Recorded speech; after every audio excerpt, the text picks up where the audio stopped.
રામ રામ. મારું નામ ધર્મેન્દ્રભાઈ કાનાભાઈ કારાવદરા, ગામ મિયાત્રા, જામનગર, ગુજરાત. સરિતા ગીર સંવર્ધન કેન્દ્ર હું હલાવું છું, જે ભારત સરકાર તરફથી બ્રીડ મલ્ટિપ્લિકેશન ફાર્મના પ્રોજેક્ટમાં મને સપોર્ટ મળેલો છે. ભારત સરકારનું જે ગોકુળ મિશન છે ને, એ અંતર્ગત મને 50% સબસિડી મળેલી છે. પહેલાં મારી પાસે થોડી ઘણી ગાય હતી, અત્યારે મારી પાસે 250+ ગાય છે, નાના મોટા. અને હું અત્યારે ત્યાં દૂધ, દહીં, ધૂપ, દીવા, અગરબત્તી અને ઓર્ગેનિક ખાતર એનો અત્યારે વ્યવસાય કરું છું. શોર્ટ ટાઈમમાં અમે એક્સપોર્ટમાં પણ આવીએ છીએ. પહેલાં મને એવું લાગતું હતું કે આવડા નાના ગોપાલક છે એને અવડી મોટી યોજનાનો લાભ નહીં મળે, પણ સરકારની જે સરળ નીતિઓ હતી અને બેંકના સપોર્ટથી હું આવડો મોટો પ્રોજેક્ટ બનાવી શક્યો છું. અત્યારે મારો પ્રોજેક્ટ સરસ રીતે રનિંગ ચાલે છે.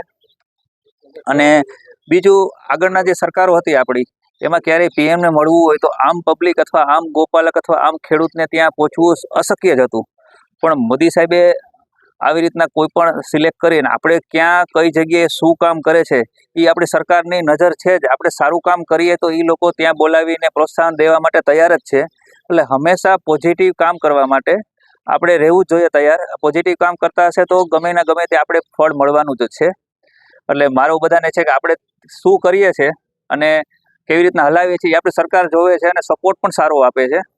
અને મોદીજી એકદમ સરળ માણસની રીતે મળ્યા. આપણે આમ સરળ વ્યક્તિત્વ હોય ને એવી રીતના અમને એવું લાગતું હતું કે વર્લ્ડના આવડા મોટા શક્તિશાળી વ્યક્તિ અને આપણા પીએમ મળશે તો કેવું હશે, પણ આવ્યા ત્યારે એકદમ સહજ વાતાવરણ કરી અને એકદમ આપણે ઘરના વડીલ કેમ આપણે આરે વાત કરતા હોય એમ આવું વાતચીત કરી, સલાહ આપી, તમારે આમ કરવું જોઈએ, આપણે જે કરીએ છીએ એ બધું એ લોકોએ સાંભળીને પછી તમારે શું કરવું જોઈએ એના વિચારો આપ્યા.